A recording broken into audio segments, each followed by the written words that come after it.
നമസ്കാരം. ഫാർമർ സൂണിലേക്ക് വീണ്ടും സ്വാഗതം. ഓണം വന്നു, വരാനും പോകുന്നു. ഓണത്തിനേക്കുള്ള തയ്യാറെടുപ്പുകൾ ഒരുങ്ങി കഴിഞ്ഞു. 2 ഏക്കർ വന്തർ കൃഷിയാണ്. അവിടത്തേക്കുള്ള വന്തർ കൃഷിയായിട്ട് ബന്ധപ്പെട്ടുള്ള കൃഷി ജോലികൾ ആരംഭിച്ചു. ഈ ആഴ്ച തന്നെ തൈകൾ നട്ട് ഓണത്തിന് വിളവെടുക്കുന്ന തരത്തിലേക്കുള്ള ഒരു സംവിധാനമാണ് ഇവിടെ ഒരുക്കിയിട്ടുള്ളത്. എല്ലാവർക്കും ഒരിക്കൽ കൂടി ഫാർമർ സൂണിലേക്ക് സ്വാഗതം. ഇത് സ്റ്റെയിൻ എന്ന് പറയുന്ന കമ്പനിയുടെ അനിമീൻ എന്ന് പറയുന്ന വളമാണ്. ഇതിന് പ്രധാനപ്പെട്ട എല്ലുപൊടി ഉണ്ട്, വേപ്പിണ്ണാക്കുണ്ട്, മറ്റ് ഓർഗാനിക് ആയിട്ടുള്ള പല വളങ്ങളും ചേർന്നിട്ടുള്ള ഒരു നല്ലൊരു വളമാണ്.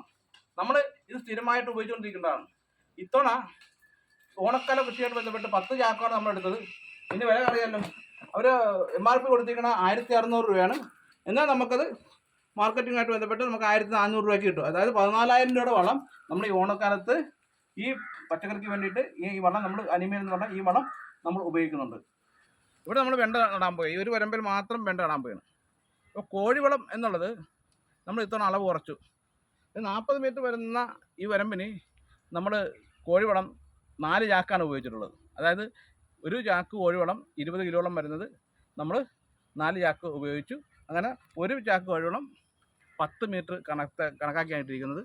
കോഴിവളം കുറച്ചുകൊണ്ട് പരമാവധി കോഴിവളം കുറക്കുക എന്നുള്ളതാണ് ഇപ്പോൾ നമ്മുടെ കൃഷിയിൽ നിന്ന് കിട്ടിയ പാഠത്തിൻ്റെ ഭാഗമായിട്ട് നമ്മൾ ചെയ്തുകൊണ്ടിരിക്കുന്നത്. പരമാവധി കോഴിവളം കുറച്ച് മറ്റ് ജൈവവളങ്ങൾ കൂടുതൽ കൊടുക്കുക എന്നുള്ളതാണ്. ഇപ്പോൾ നമ്മൾ കോഴിവളത്തോടൊപ്പം തന്നെ ഓർഗാനിക് ആയിട്ടുള്ള അനിമൽസ് കൊടുക്കുന്നുണ്ട്, അതോടൊപ്പം വേപ്പിണ്ണാക്ക് കൊടുക്കുന്നുണ്ട്, അതോടൊപ്പം തന്നെ ഡോളമൈറ്റ് ഉണ്ട്, കുമ്മായമുണ്ട്, പിന്നെ അത്യാവശ്യം ഫോസ്ഫറസിൻ്റെ അളവിൽ വ്യത്യാസം ഉണ്ടെങ്കിൽ രാജ്ബോസ് എന്ന് പറഞ്ഞ പൗഡർ നമ്മൾ കൊടുക്കുന്നുണ്ട്.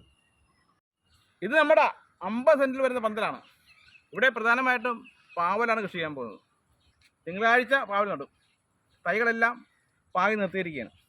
അപ്പോൾ അതിൻ്റെ അവസാന സ്റ്റേജിലേക്കാണ് നമ്മൾ കോഴിവളമൊക്കെ ഇട്ട് അതോടൊപ്പം തന്നെ അനിമൽസ് എന്ന് പറഞ്ഞ ജൈവവളം കൊടുത്തു, വേപ്പിണ്ണാക്ക് കൊടുത്തു, രാജ്ബോസ് എന്ന് പറഞ്ഞ പൗഡർ കൊടുത്തു, ആദ്യം തന്നെ നമ്മൾ കുമ്മായം കൊടുത്തു, ഡോളോമൈറ്റ് അതെല്ലാം കൊടുത്ത് ആണ് നമ്മളിവിടെ കൃഷി ആരംഭിച്ചിട്ടുള്ളത്.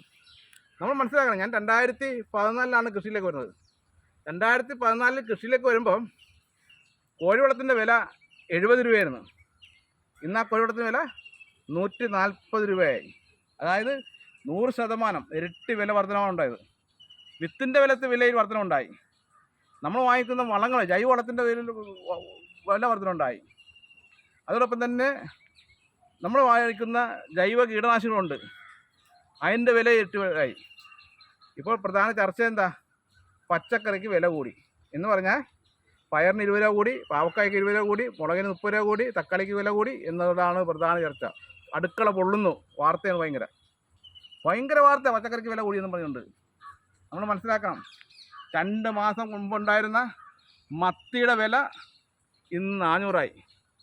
2 മാസം മുമ്പ് 100 രൂപയായിരുന്നു.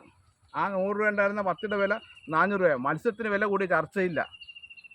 കടലിൽ നിന്ന് പിടിക്കുന്ന മത്സ്യത്തിന് വളം കൊടുക്കുന്നില്ല, വെള്ളം കൊടുക്കുന്നില്ല, പരിചരണങ്ങളില്ല. ജീവൻ പണയം വെച്ച് തൊഴിലാളികൾ പണിയെടുത്ത് മത്സ്യം കരയെ കൊണ്ടുവരുമ്പോൾ അതിൻ്റെ വില 400 ആകുമ്പോൾ ഒരു ചർച്ചയില്ല. സാധാരണപ്പെട്ട കർഷകൻ ഉൽപ്പാദിപ്പിക്കുന്ന പച്ചക്കറിക്ക് 10 രൂപ 20 രൂപ കൂടുമ്പോൾ ഭയങ്കര ചർച്ചയാണ്. ടി വിയിലായാലും പത്രങ്ങളിലായാലും സമൂഹങ്ങളിലായാലും ഭയങ്കര ചർച്ച നടന്നുകൊണ്ടിരിക്കുക. അതായത് കർഷകൻ രക്ഷപ്പെടണമെന്ന് ആരും ആഗ്രഹിക്കുന്നില്ല.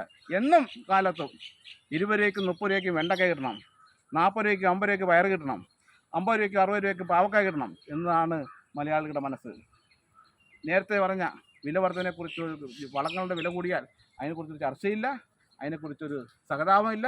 കർഷകൻ്റെ നീറുന്ന വിഷയങ്ങൾക്ക് പരിഹാരം കാണാൻ ആരുമില്ലാത്ത ഒരവസ്ഥ. അതുകൊണ്ടാണ് മത്സ്യത്തിന് തോന്നിയ പോലെ വില കൂടുമ്പോൾ ആരും മിണ്ടുന്നില്ല. പകരം കർഷകൻ്റെ ഉൽപ്പന്നങ്ങൾക്ക് ചെറിയൊരു വില വർധന ഉണ്ടായിക്കഴിഞ്ഞാൽ ആഘോഷമായി പത്രങ്ങളിൽ, മാധ്യമങ്ങളിൽ ചർച്ചയായി. ഇവിടെ കർഷകൻ ഉൽപ്പാദിപ്പിക്കുന്ന ഉൽപ്പന്നത്തിന് വില കിട്ടാതെ വരുന്ന സമയത്ത് പോലും ചർച്ചയില്ലാത്ത അഹോരാത്രം ചാനൽ ചർച്ച വരെ വന്നുകൊണ്ടിരിക്കുകയാണ്. അതുകൊണ്ട് കർഷകൻ ഉൽപ്പാദിപ്പിക്കുന്ന ഉൽപ്പന്നങ്ങൾക്ക് ന്യായമായ വില പലപ്പോഴും കിട്ടുന്നില്ല. കിട്ടുന്ന സമയത്ത് അത് കിട്ടാതിരിക്കാനുള്ള നടപടി സ്വീകരിക്കുവാൻ ആരും മുന്നോട്ട് വരല്ലേ എന്നൊരു അഭ്യർത്ഥനയാണ് ഈ ഓണക്കാല കൃഷിയുമായി ബന്ധപ്പെട്ട് പറയാനുള്ളത്. നമ്മൾ ഓണത്തിന് വേണ്ടിയിട്ടുള്ള ഒരുക്കങ്ങൾ തുടങ്ങിക്കഴിഞ്ഞു. ഓണം നമുക്ക് ഗംഭീരമാക്കാൻ, ഓണത്തെ ആഘോഷികമാക്കുവാൻ പന്തൽ നിറയെ പാവൽ, അപ്പുറത്ത് പയർ, പടവളം, വെണ്ട, പീച്ചിലി, പച്ചമുളക്, തക്കാളി, വെള്ളരി, മത്തൻ തുടങ്ങിയിട്ടുള്ള എല്ലാ ഇനങ്ങൾക്ക് പുറമെ ഇത്തവണ അതിഗംഭീരമായ പൂക്കൃഷി ഉണ്ടാകും. അപ്പോൾ എല്ലാവർക്കും നമ്മുടെ പൂക്കൃഷിയിലേക്ക് വരാം, നമ്മുടെ കൃഷി തോട്ടങ്ങൾ കാണാം, സന്ദർശിക്കാം. നമ്മുടെ എല്ലാവരും കൂട്ടായ പരിശ്രമത്തിലൂടെ നമുക്ക് ഈ ഓണത്തെ അടിച്ചു പൊളിക്കാം, ആഘോഷിക്കാം. മത്തിക്ക് വില കൂടിയെന്ന് പറഞ്ഞുകൊണ്ട് കഴിക്കാണ്ടിരിക്കണ്ട, ആവശ്യത്തിന് വാങ്ങിച്ച് കഴിക്കുക. എന്നാൽ പച്ചക്കറിക്ക് വില കൂടിയെന്ന് പറഞ്ഞുകൊണ്ട് കുറ്റം പറയരുത്. കാരണം കർഷകൻ്റെ രക്ഷയാണ് പച്ചക്കറിക്ക് വില കൂടുമ്പോൾ ഭക്ഷണം കിട്ടുന്ന ചെറിയ ആശ്വാസങ്ങളുണ്ട്. ആശ്വാസമാണ് വല്ലപ്പോഴും കിട്ടുന്നതാണ്. അതുകൊണ്ട് മത്തി വാങ്ങി കഴിക്കുക, കർഷകനെ കുറ്റം പറയാതിരിക്കുക.